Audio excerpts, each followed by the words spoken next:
ईश्वर जी की जय। गरीबदास जी महाराज जी की जय। स्वामी रामदेवानंद जी गुरु महाराज जी की जय। सर्व संतों की जय, सर्व भक्तों की जय, धर्मी पुरुषों की जय, श्री काशी धाम की जय, श्री छुडानी धाम की जय, श्री करौथा धाम की जय, श्री बरवाला धाम की जय। सत साहिब ग्रीव नमो नमो सतपुरुष को नमस्कार। गुरु की नहीं सुर नर मुनि जन साधुआं संतों सर्वस्ती नहीं। सतगुरु साहेब संत सब डंडो तम प्रणाम। आगे पीछे मध्य हुए तिनको जा कुर्बान। नराकार निर्विषम काल जाल वैभंजनम निर्लेपम निज निर्गुणम। अकल अनुबेशुंदुनम सोहम सुरति समाप्तम सकल समाना नीरत लय। उज्ज्वल हिरंबर हरदम अम्बे परवा अथाह वार पार नहीं मज्जतम। ग्रीव जो सुमरय सिद्ध होई गणनायक गलताना। करो अनुग्रह सोई पारस पद परवाना। आदि गणेश मनाऊं गणनायक देवन देवा। चरण कमल लो लाऊं आदंत करूं सेवा। परम शक्ति संगीतम रिद्धि सिद्धिदाता सोई। अवगत गुण अतीतम सत्य पुरुष निर्मोही। जगदम्बा जगदीशम मंगल रूप मुरारी। तन मन अर्पों शीशम भक्ति मुक्ति भंडारी। सुर नर मुनि जन ध्यावे ब्रह्मा विष्णु महेशा। शेष सहस मुख गावे पूजै आदि गणेशा। इंद्र कुबेर सरीखा वरुण धर्म राय जावे। समर्थ जीवन जी का मन इच्छा फल पावे। 33 कोटि आधारा जावे सहस 88। उतरे बहु जल पारा कट है यम की फांसी। 33 कोटि आधारा जावे सहस 88। उतरे बहु जल पारा कट है यम की फांसी। कर जोरूं विनती करूं धरूं चरण पर शीश। गुरु जी राम देवानंद जी महाराज ने दियो नाम बख्शीश। कोटि कोटि सिजदा करूं कोटि कोटि प्रणाम। चरण कमल में राखियो मैं बंदी जाम गुलाम।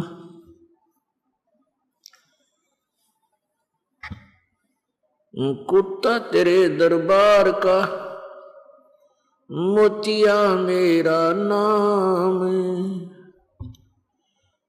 गले प्रेम की जेवड़ी जहाँ खेचो वहाँ जाऊं मैं। तो करो तो बावड़ू दूर दूर करो तो जाऊं। जो रखो तो ही रहूं जो देवो सुख।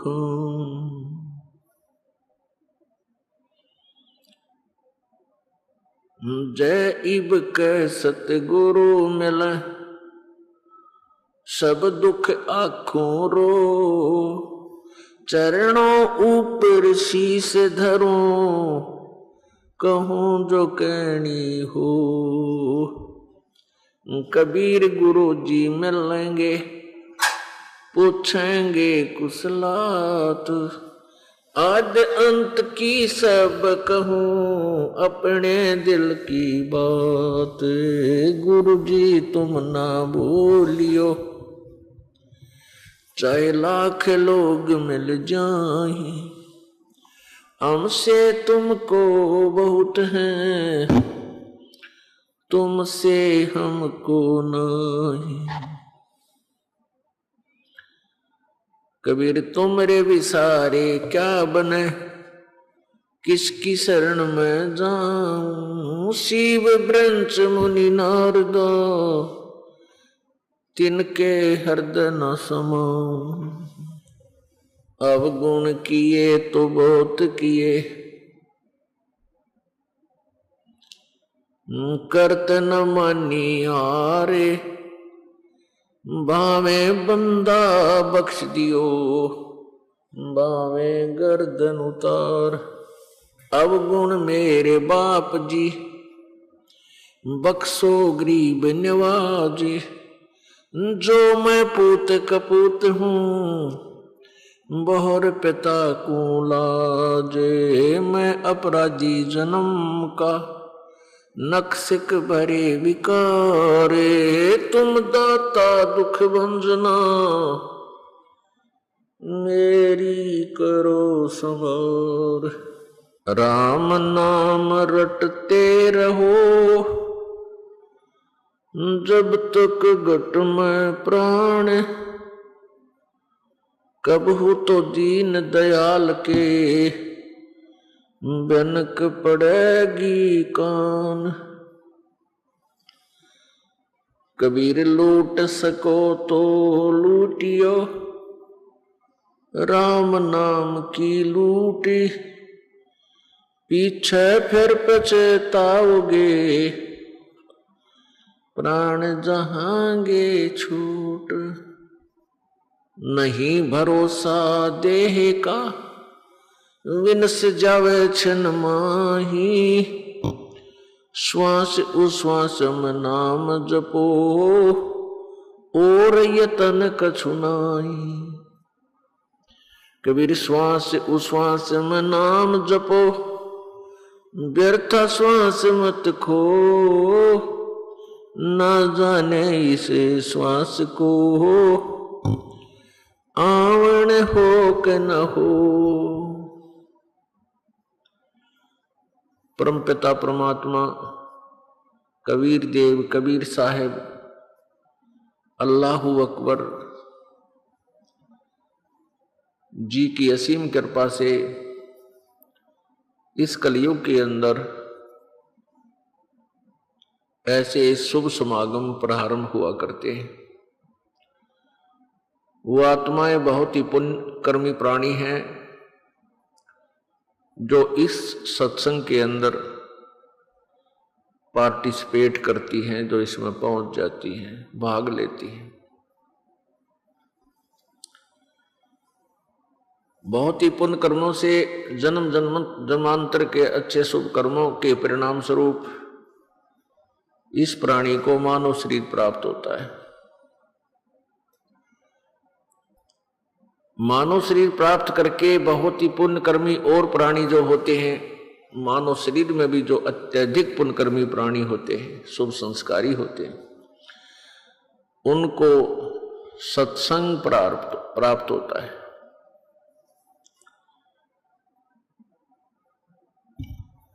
वर्तमान के अंदर श्रोताओं की कमी नहीं, वक्ताओं की कमी नहीं, संतों गुरुओं की बाढ़ आई हुई है।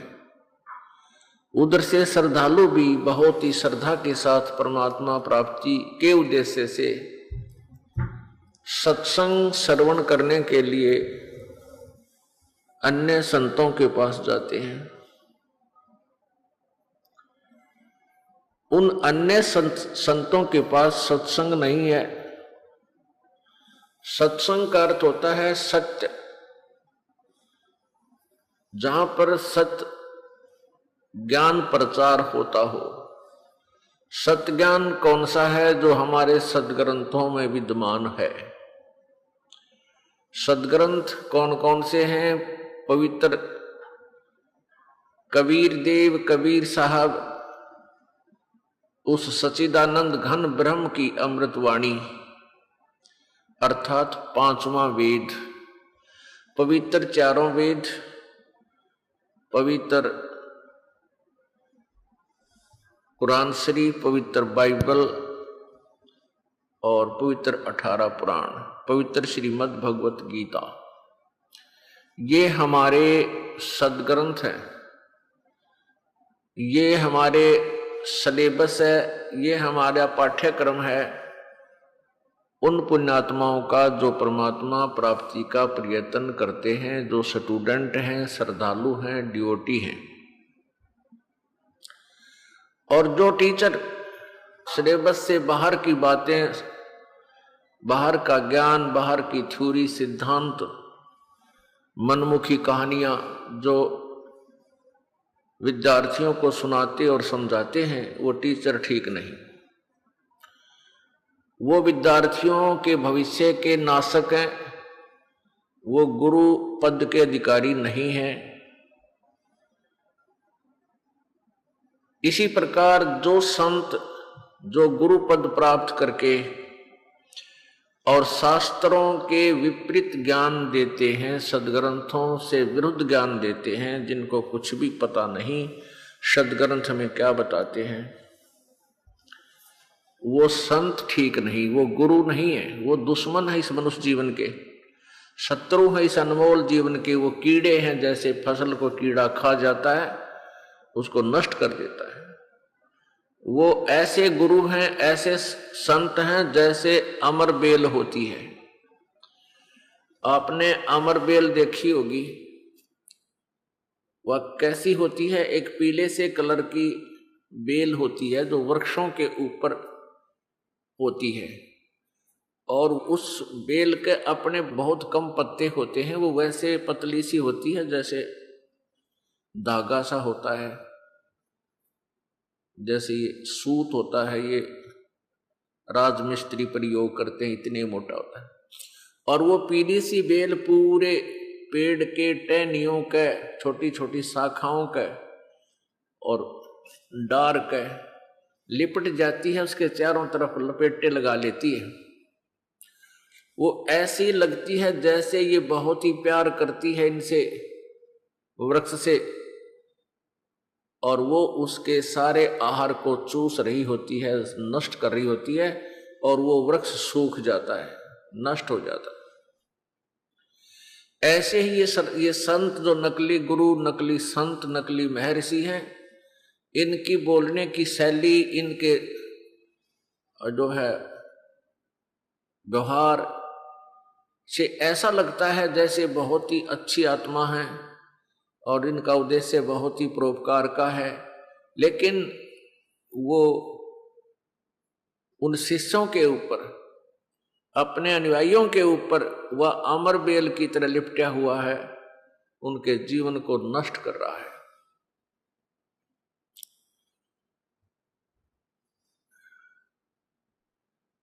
ईसा मसीह जी ने कहा था कि जिन गुरुओं को तुम अच्छे मानते हो और जिनके पास तुम जाकर के अपना कल्याण चाहते हो और उनको ज्ञान है नहीं, तत्व ज्ञान उनके पास नहीं है, वो सत्य से परिचित नहीं है, वो तुम्हें बहुत अच्छे अवश्य लगते हैं, क्योंकि आपको चाह है भगवान की, आपको तलाश है संत की, और आप सोच बैठे हो कि हमें हमें संत मिल गए हैं, और वो आपको बहुत प्यारे लगते हैं, बहुत अच्छे बोलते हैं, आपके से विनम्र भाव से प्यार से बातें भी करते हैं तुम्हारे गुरुजी।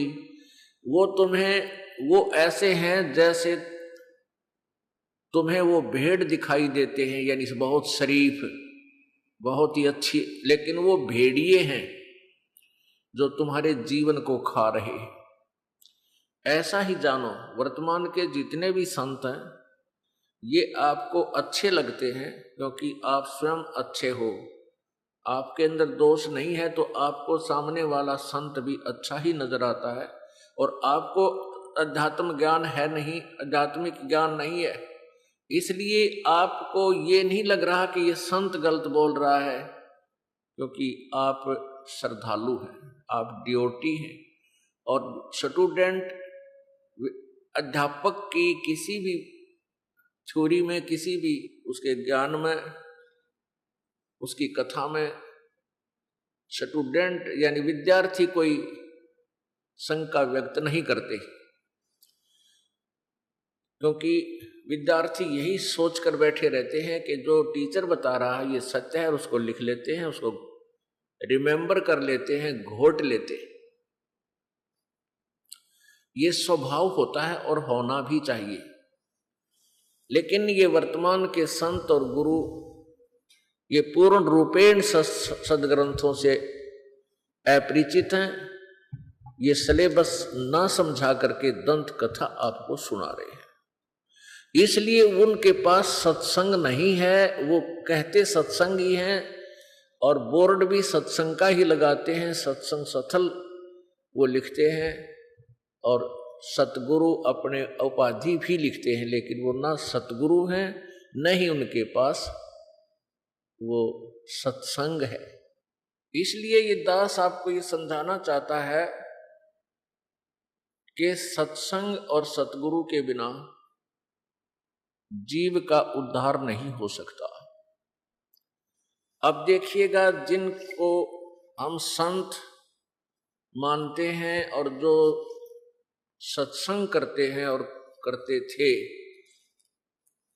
उनका सत्संग दिखाते हैं आपको। ये देखिएगा, एक पुस्तक है सारवचन राधा स्वामी नसर यानी वार्तिक।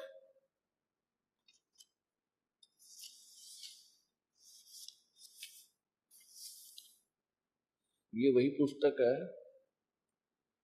जिसको परम पुरुष पूर्ण धनी स्वामी जी महाराज ने जबान मुबारक से फरमाया।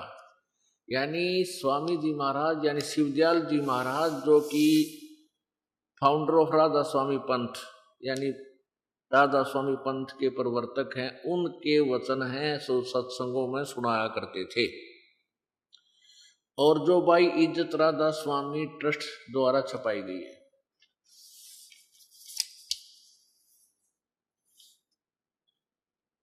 ये कहां से छपी है?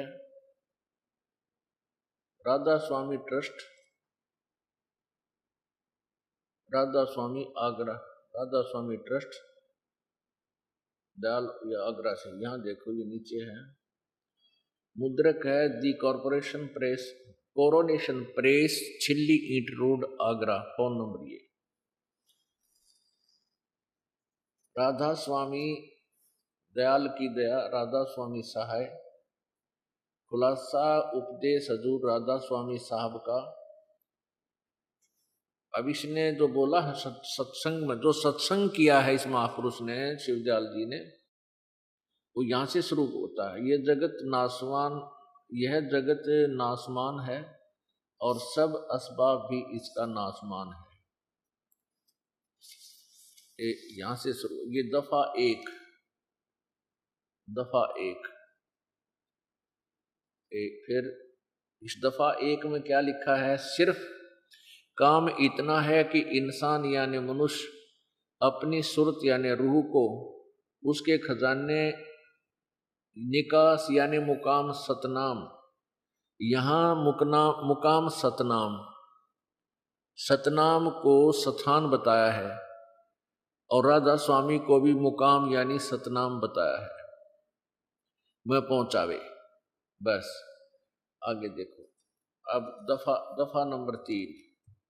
जितने आचार्य और महात्मा और अवतार और पैगंबर हर एक मजहब में हुए, वे सब अपने अभ्यास के जोर से अंतर में तरफ।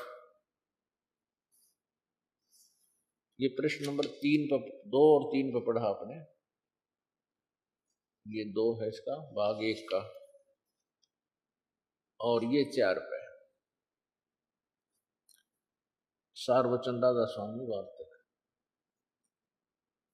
ये 4 पृष्ठ पे है और तीसरा वचन चल रहा है। ये मुकाम असली पर चले, पर सब के सब घर धूर स्थान तक नहीं पहुंचे, सो बहुत से मंजिल पहली पर, यानी मंजिल माने स्थान, इन्हीं के द्वारा। मंजिल माने एक का अर्थ यहां किया स्थान, स्थान। जैसे यहां इन्होंने इस मंजिल का अर्थ स्थान किया है। जो बहुत से मंजिल पहली पर और कोई मंजिल दूसरी पर और कोई बिरले साध और प्रेमी मंजिल तीसरी तक पहुंचे। सिर्फ संत मंजिल पांचवी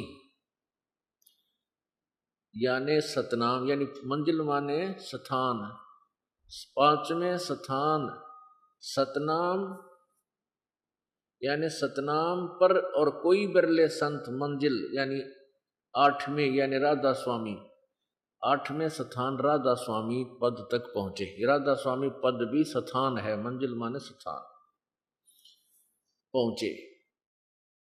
इसी स्थान से यानी आप से होगा यहां भी, इस मंजिल से, इस स्थान से आदि में सूरत का तंजुल यानी उतार हुआ है। अब प्रश्न नंबर 5 और वचन नंबर 4। अब समझना चाहिए कि राधा स्वामी पद यानी राधा स्वामी कहो चाहिए, राधा स्वामी स्थान सबसे ऊंचा मुकाम है। मुकाम माने स्थान है। राधा स्वामी पद सबसे ऊंचा मुकाम है, सबसे ऊंचा स्थान है। और यही नाम कुल मालिक और सच्चे साहब और सच्चे खुदा का है।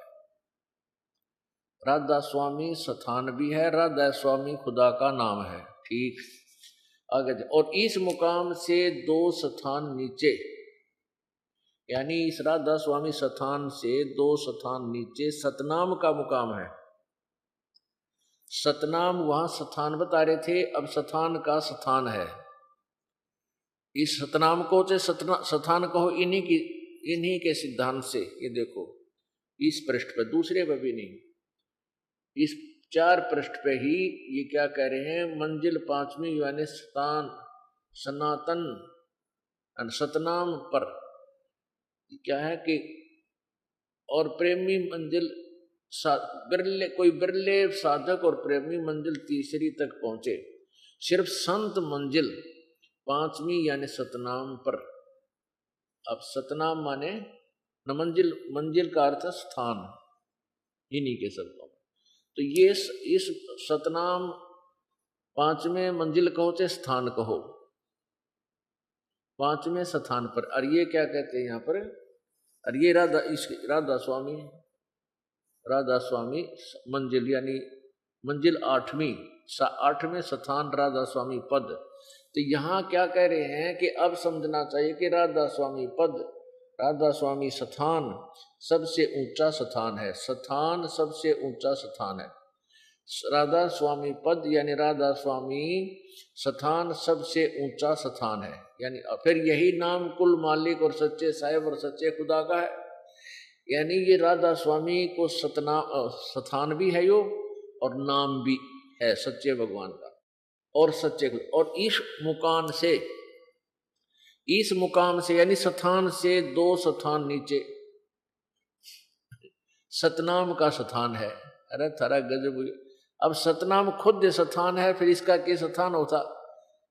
अब धरती की धरती, अब पृथ्वी एक स्थान है और पृथ्वी का फिर स्थान क्या होगा, पृथ्वी पर पृथ्वी। यानी इसी प्रकार कहते हैं मुकाम सतनाम का स्थान है। जब स्थान ही है, एक प्लाट है, उस प्लाट का के प्लाट होता। तो पुण्यात्माओं आगे देखो और फिर आगे तोड़ पड़ रखे इसमें 4 में। अब समझना चाहिए कि राधा स्वामी पद सबसे ऊंचा मुकाम है। यह स्थान कह रहे हैं और फिर कहते यही नाम कुल मालिक और सच्चे साहेब और सच्चे खुदा का है।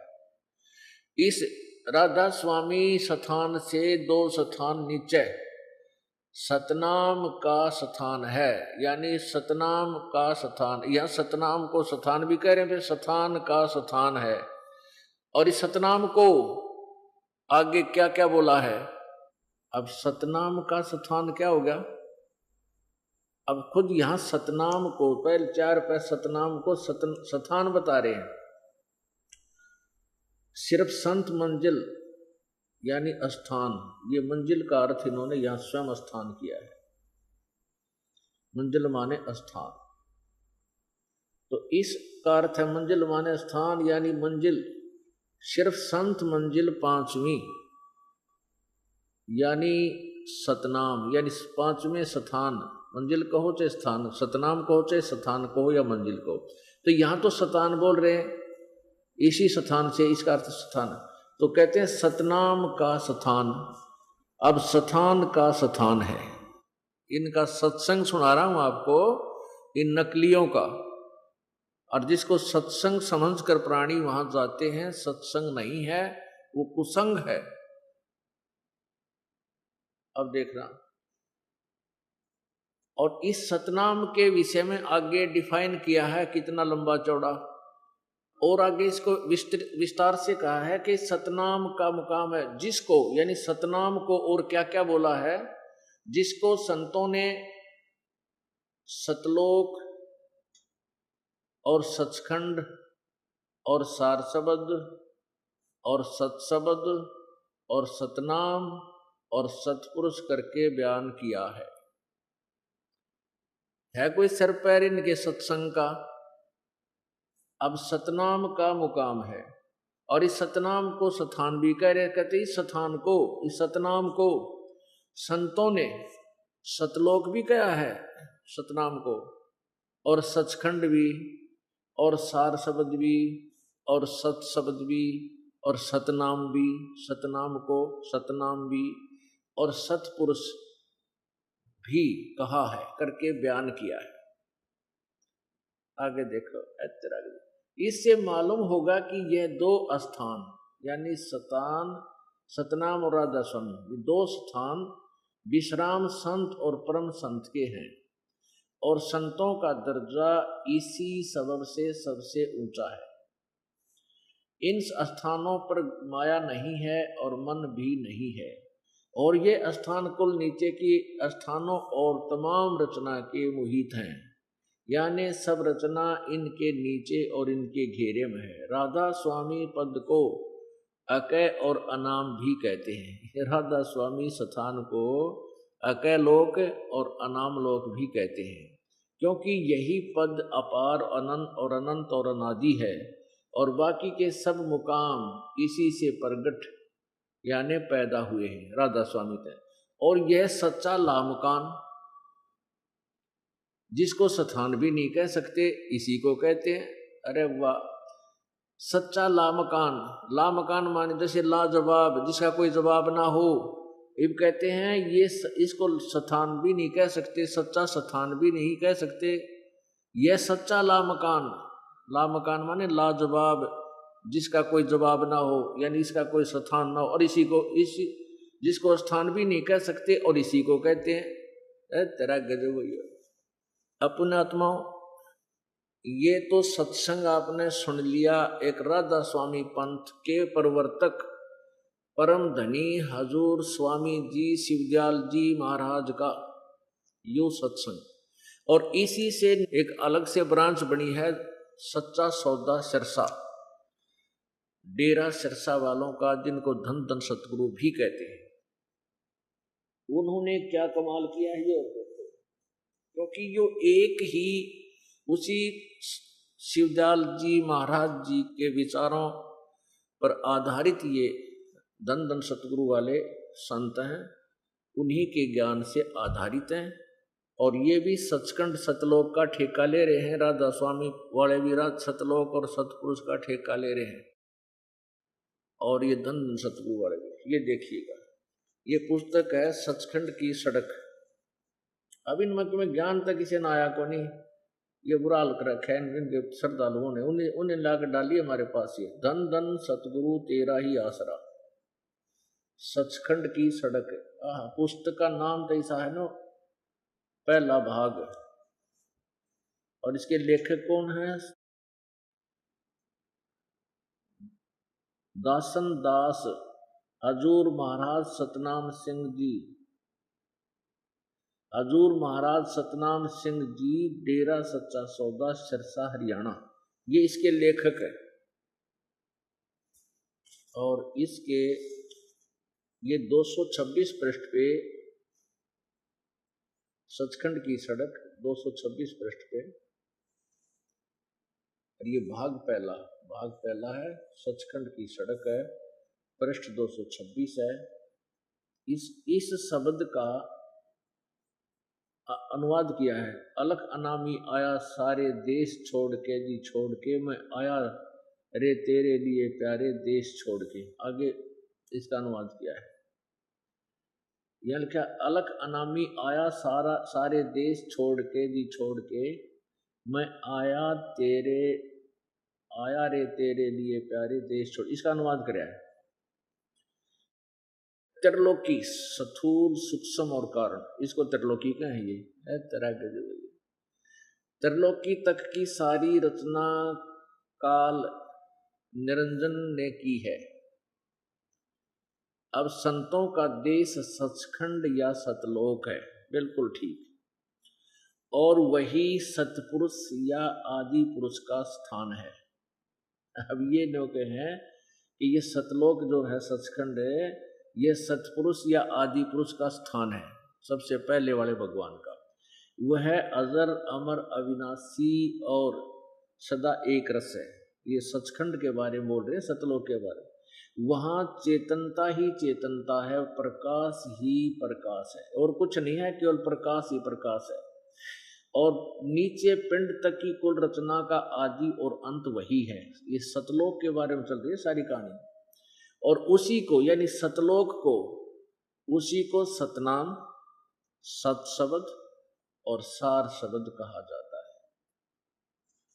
ये है इनका सत्संग। इन कह का बिना मेरा इन दोनों पंथों के प्रवर्तकों को, ये सतनाम जी महाराज जो है, ये श्री बलोचिस्तानी सामस्ताना जी के सीधे दूसरे उत्तराधिकारी हैं। और सतनाम सिंह जी द्वारा ये वचन है, और ये वचन वही है राधा स्वामी पंथ के प्रवर्तक श्री शिवदयाल जी महाराज के वचन है। अब देखिए, ये तो आपने आगरा से प्रकाशित पढ़ा। अब देखो इसमें व्यास से प्रकाशित सार वचन राधा स्वामी वार्तिक हजूर स्वामी जी महाराज राधा स्वामी सत्संग व्यास से। प्रकाशक है जगदीश चंद्र सेठी, सेक्रेटरी राधा स्वामी सत्संग व्यास, डेरा बाबा जयमल सिंह, पंजाब। और ये कहाँ से प्रकाशित है? पहला संस्करण 1961 में, और 16वां 2003 में। मुद्रक है लक्ष्मी ऑफसेट प्रिंटर, दिल्ली। इसमें भूमिका में लिखा है कि सार वचन राधा स्वामी वार्तिक हजूर स्वामी जी महाराज के वचनों का संग्रह है। ये वचन सत्संगों तथा अन्य चर्चाओं के दौरान सत्संगियों ने नोट किए थे। स्वामी जी महाराज के परम धाम सिधारने के कुछ वर्ष बाद इनका संग्रह करके पुस्तक रूप में छपवाया गया। सन 1902 में बाबा जयमल सिंह जी महाराज ने सार वचन राधा स्वामी वार्तिक को पहली बार गुरमुखी लिपि में छपवाया, पंजाबी में। प्रस्तुत पुस्तक उसी प्रथम गुरमुखी संस्करण के अनुसार है, और अब इसका हिंदी संस्करण प्रकाशित किया जा रहा है। अब ये जो आपने देखा, ये जो हिंदी में आपको सुनाया जा रहा है, पढ़ाया जा रहा है, ये 1961 में तो पहली बार छपा, और 1902 में पंजाबी में छप चुका था, और 1902 से इसको पढ़ते हुए आ रहे हैं, यानी 108 वर्ष से। और आज तक किसी श्रद्धालु ने, क्योंकि श्रद्धालु तो स्टूडेंट हैं और वो टीचर की व्याख्या पर टिप्पणी नहीं कर सकते, उनकी इतनी बुद्धि नहीं होती। और ये जो टीचर थे, ये थे ज्ञान नेत्रहीन, इनका तो मोतियाबिंद हो रहा था ज्ञान का। और ये दिखाई, जैसे किसी के मोतियाबिंद हो जाता है, उसकी आंखें तो स्वस्थ दिखाई देती हैं। लेकिन उसको दिखता कुछ नहीं। ऐसे ही ये संत नजर आते थे, संत लगते थे, ये राधा स्वामी पंथ के प्रवर्तक और धन धन सतगुरु सच्चा सौदा के पंथ के प्रवर्तक, लेकिन ये ज्ञान नेत्रहीन थे, इनका मोतियाबिंद हुआ था, इसलिए इनके पास सत्संग नहीं था। ये कुसंगत से भर दिया सारे श्रद्धालुओं को। अब पुण्यात्मा देखो, अनजान भोली आत्मा यूं कहते हैं कि रामपाल तो अन्य संतों की क्रिटिसाइज करता है, आलोचना करता है। आलोचना वो होती है जो किसी के बारे में बकवाद करे, झूठी कपट कहानी बनाकर तथ्यहीन व्याख्या जो करता है, वो आलोचना होती है। और उन्होंने जो लिखा है उन परम धनियों ने, उनके संतों ने, और उसको पढ़ के सुनाना और फिर उसके ऊपर निष्कर्ष निकालना आलोचना नहीं, ये परोपकार का काम है। क्योंकि राधा स्वामी पंथ पूर्ण रूपेण कबीर परमेश्वर जी की वाणी को लेकर चला है। उन्होंने एक शब्द मिल गया, करने नो दीदार महल में प्यारा है, और वो एक हल्दी की गांठ लेकर के पंसारी बन गई है। कबीर साहब के ये तत्व ज्ञान से परिचित नहीं थे।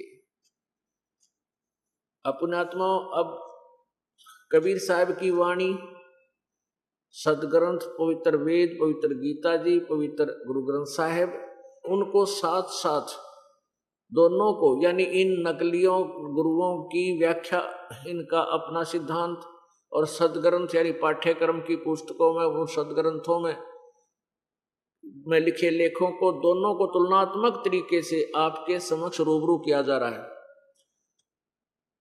तो नकली और असली को आमने सामने देखकर ही पहचाना जा सकता है। तो जैसे सरकार ने 500 रुपए के नकली नोट पकड़े और उन नकली 500 के नोटों के साथ ओरिजिनल नोट साथ रख के टेलीविजनों के माध्यम से, समाचार पत्रों में उनकी फोटोग्राफी करके ये डिफरेंस बताया कि नकली में ये ऐसा है और ओरिजिनल ऐसा होता है, तो लाखों लोग ठगाई से बच गए, उनको हानि होने से बच गए। तो क्या सरकार आलोचना कर रही थी? नहीं, एक परोपकार किया। ऐसे ही इस दास का प्रयत्न जाने। अब वैसे समझदार बच्चे जो राधा स्वामी पंथ में, धन धन सतगुरु पंथ में, इन अज्ञानी संतों के फंसे पड़े थे, अब इस तरह के तुलनात्मक प्रयत्न को देखकर अब ये कबीर साहब की जयजयकार करने लग गए और यहां आने लग गए और काल के दूतों से पीछा छुटवा लिया। अब क्या हुआ? अब उन नकली संतों के उस डेरों में हलचल मच गई कि हमारे अनुयायी सभी उस संत रामपाल के द्वारा दिए गए प्रवचनों को सुनकर और सभी ये कहने लग गए हैं कि सच्चाई तो उन्हीं के पास है। तो उनके जो परिचर हैं और वर्तमान में गुरु लोग हैं, वो ये कह रहे हैं, भाई ये कैसे बिजली गिर गई, ये सभी संगत में खलबली क्यों मच गई, इनको कंट्रोल करो और सबको कहो कि कोई भी यहाँ कोई और चर्चा नहीं करे सत्संग में, क्योंकि वहां जाते ही चर्चा चलती है अनुयायियों की। कहते हैं भाई हमने ऐसा सत्संग सुना है, ऐसा टीवी पर आ रहा है, ये पुस्तक पढ़ा है, उसमें तो हमारे कोई भी मेल नहीं खा रहा है, ये हमारा ज्ञान गलत है, हमारे गुरुओं का, राधा स्वामी और धन धन सतगुरु वालों का। तो इसकी चिंता बनी हुई है। उनके परिचरों को चाहिए, भोली आत्माओं को, कि वो सच्चाई को स्वीकार करें और अन्यों को भी बताएं, ना तो महापाप के भागी बनेंगे। ये 2 दिन के प्रभुता है इनकी, कोई नहीं पूछेगा जब नरक में ठोक दिए जाएंगे। तो अब ये जो पुण्यात्मा परमात्मा चाहते हैं, चाहे कितने काल के दूत के किसी संत का फंसे पड़े हैं, वो तुरंत समझकर और ऐसे आवेंगे जैसे फड़क का गहरी नींद तो जाग्या कर आदमी एकदम। और परमात्मा कबीर जी भी कहते हैं बेरा देखा जरजरा, और उत्तर चले फड़क के। जैसे पहले बेड़ा होता था, बेड़े होते थे लकड़ के, फ्लोटिंग लकड़ों के ऊपर एक और घास फूसा बांध के और उसके ऊपर नदी पार करा करते, उसको बेड़ा बोला करते, बेड़ा। तो कबीर परमेश्वर जी कहते हैं कि हम अंधेरे में बैठ के उस टूटे फूटे बेड़े पर चल पड़े दरिया में, और जब सुबह हुआ देखा वो, और साथ में दूसरा बढ़िया जो ना स्वस्थ बेड़ा आ गया, जो टूट फूट नहीं रहा था, उसके डूबने के चांस नहीं थे। जब हमने रोशनी में पता चला कि जिस बेड़े पर हम बैठे हैं, जिस नौका में हम बैठे हैं, ये तो डुबोएगी, और साथ में खड़ी है दूसरी जो बिल्कुल ओके है, तो कहते हम तो एकदम फड़क गए, जैसे एकदम जंप लगा गए उस दूसरी पे, उस डुबोने वाली से कूद गए, निकल गए, उससे भाग गए। तो कहते हैं जो पुण्यात्मा होंगी इस ज्ञान को सुनकर एकदम फड़क के और यहाँ आवेंगी। फड़क का माने एकदम सपीडते, बगैर किसी विचार विमर्श के। जब ये पता लग गया ये ज्ञान नकली इनका, फिर ज्ञान के लिए वहां गए थे, फिर वहां वो वस्तु है ही नहीं और ये काल के मुंह में ले जाएंगे, तो एकदम फड़क के यानी बहुत सपीडते, भयभीत होकर के वहां से अपना पीछा छुटवाएंगे। एक भक्त ने बताया जी हम वो राधा स्वामी पंथ के ही जाते 20-30 वर्ष से लगे हुए थे। उसने बताया जी मैंने उनको बताया नहीं था अभी कि मैंने गुरु बदल लिया है। मैं चाहता था कि वहां और उनके किले में सेंध लगाऊं और न समझाऊं बैठ बैठ के। ऐसा मैंने किया, पुस्तक आपकी दी इस उद्देश्य से कि भी देखो ये ज्ञान कैसा है, हमारे गुरु जी का ज्ञान कैसा है, निर्णय करो, तुम स्वयं पढ़े लिखे शिक्षित हो। तो बहुत से भक्त इस बात पर विचार कर रहे हैं और सोच रहे हैं वे सचमुच हम तक गलत फंसे हैं, और वो अपने गुरुओं से परिचरों के साथ भी चर्चा करते हैं कि ये ज्ञान क्या है, ये ज्ञान क्या है। तो परिचर गोलमोल कर देते हैं, नहीं नहीं तुम्हें नहीं पता, वो तो निंदा करता है। तो शिक्षित समाज के सामने ये इनकी बहाना कब तक चलेगा? ज्यादा समय नहीं चलेगा। अब सभी कबीर साहब की जय जयकार करने लगे और कहते हैं भाई रामपाल संत जैसा जो ना ज्ञान नहीं, ज्ञान तो परमात्मा का है, लेकिन दास बोलकर सुना रहा है, इसलिए वो सोचते हैं कि दास का ही है। ये ज्ञान तो सदग्रंथों में विद्यमान है, दास तो as a loud speaker, tape recorder काम कर रहा है। एक भक्त ने चुटकुला सुनाया, कहने लगे जी अब इनके साथ ऐसी बनेगी कि एक समय जंगल में इन शेरों के ऊपर महामारी आ गई, यानी उनको ऐसी बीमारी होगी कि शेर और शेरनी उनका रोग लग गया, वो मरण लग गए। और जो नवजात बच्चे थे, शावक थे उनके, शेर के बच्चे थे छोटे छोटे, वो अनाथ हो गए। और उनको ये राधा स्वामी और धन धन सतगुरु आड़े परिचर ठा लाए, अगवेन की सेवा कराएंगे ठीक। तो उन्होंने उन शेर के बच्चों को ला करके और उनको सेवा के साथ साथ रट्टा लगा दिया कि बोलो शिवदयाल जी महाराज की जय, राधा स्वामी की जय। वह सारे उनकी जय बोला करते हैं। और एक दिन जब वो रखवाले वहां गए उन शेर के बच्चों के पास, तो वो सारे कबीर साहब की जय बोलते पाए।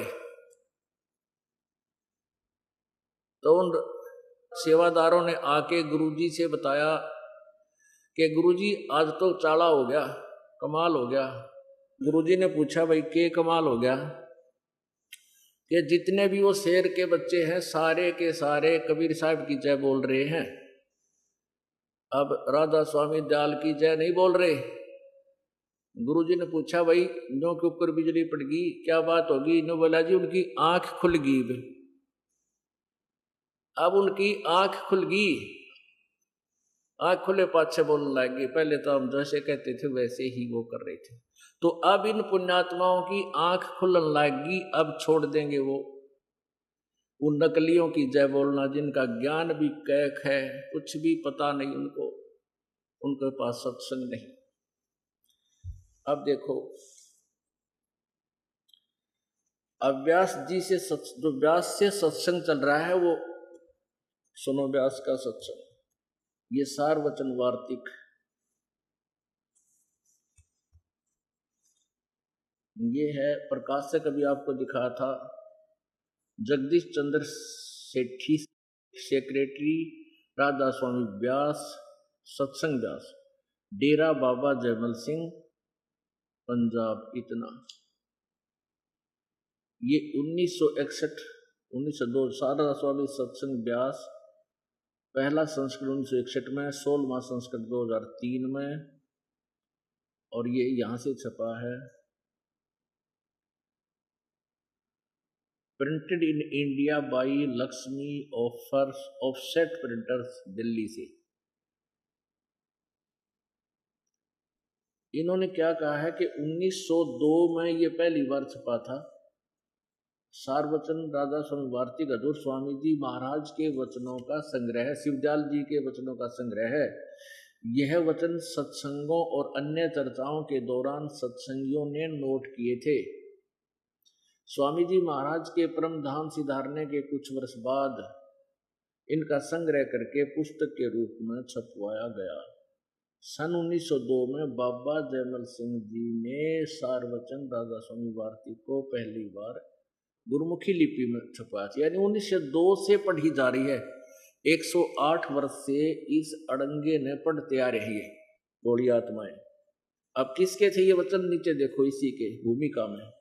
स्वामी जी महाराज का शुभ नाम सेठ शिवदयाल जी था, शिवदयाल सिंह जी था। आपने 25 अगस्त सन 1818 में आगरा शहर में जन्म लिया। आपके पिताजी का नाम सेठ दिलवाली सिंह जी था तथा माताजी का नाम महामाया जी था। आपके पूर्वज पंजाब के रहने वाले थे तथा घर में गुरु ग्रंथ साहिब का पाठ किया जाता था। आपके माता पिता हाथरस के प्रसिद्ध संत तुलसी साहिब के भगत थे। स्वामी जी महाराज ने भी तुलसी साहब की यानी हाथरस वाले की काफी संगत की थी। बचपन से ही स्वामी जी महाराज का रुझान अध्यात्म की ओर था। आपने एक कमरे में बैठकर 17 वर्ष सुरत शब्द योग का अभ्यास किया। ये प्रश्न नंबर 6। सन 1861 में वसंत पंचमी के दिन खुले तौर पर आम सत्संग और सुरत शब्द योग का उपदेश शुरू किया। अब इसमें क्या लिखा है ये देखिएगा। राधा स्वामी दयाल की दया, राधा स्वामी सहाय, खुलासा उपदेश हजूर राधा स्वामी साहिब का।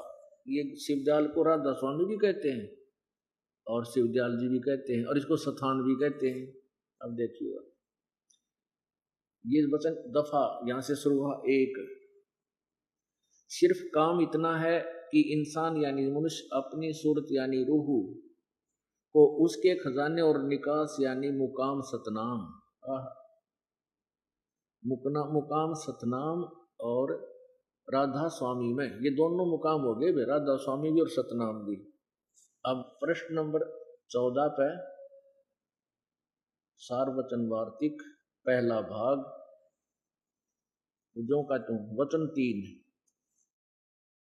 जितने आचार्य और महात्मा और अवतार और पैगंबर हर एक मजहब में हुए, वे सब अपने अभ्यास के जोर से अंतर में तरफ मुकाम असली के चले, पर सब के सब दूर स्थान नहीं पहुंचे। जो बहुत से तो मंजिल पहली पर और कोई कोई दूसरी मंजिल पर और कोई बिरले साध और प्रेमी मंजिल तीसरी पर पहुंचे।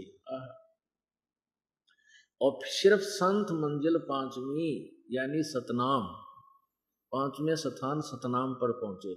और कोई बरले संत मंजिल 8वीं यानी 8वें स्थान यानी राधा स्वामी पद स्थान पर पहुंचे। ये समझो, इस स्थान से यानी सतनाम और राधा स्वामी, इस स्थान से आदि में सूरत का तंजुल यानी उतार हुआ है।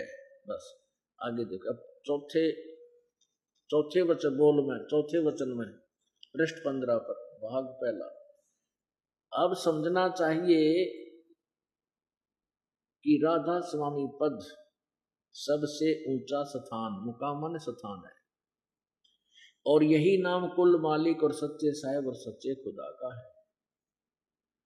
इस मुकाम यानी इस स्थान से 2 स्थान नीचे राधा स्वामी से 2 स्थान से राधा स्वामी स्थान से 2 स्थान नीचे सतनाम का मुकाम है। अरे सतनाम को यहाँ तो तुम मंजिल कह रहे हो, स्थान कह रहे हो हैं, और यहाँ सतनाम का स्थान है, स्थान का स्थान है। ठीक है, इसको जिसको यानी सतनाम पर गाटा जोड़ा बना इन आगे, जिसको संतों ने सतलोक, सतनाम को सतलोक, सचखंड और सारसबद और सतसबद और सतनाम और सतपुरुष करके बयान किया है।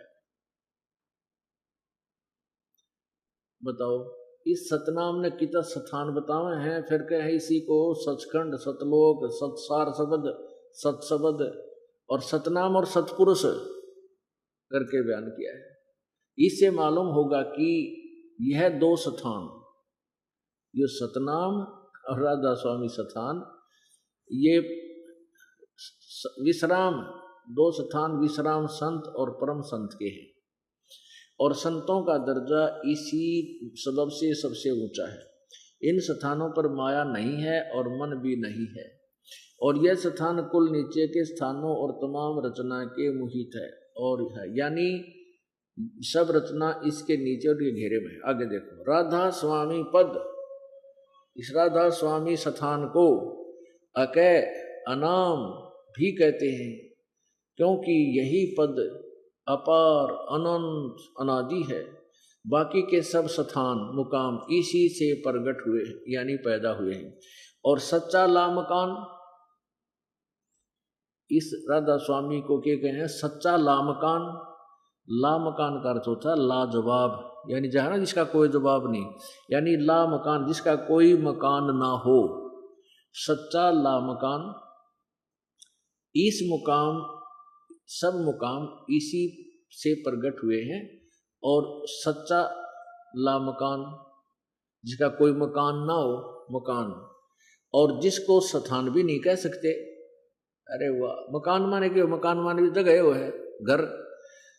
सच्चा लामकान यानी जिसको सच्चा घर भी नहीं कह सकते, और इसी जिसको स्थान भी नहीं कह सकते। ये 6 जगह स्थान कहते हैं, इस जिसको स्थान भी नहीं कह सकते और इसी को कहते हैं। आप इसने 100 वर्ष पढ़ते रहिए, जब कदे इसका निष्कर्ष निकाल दो तो इसमें ये कहना के चाव है।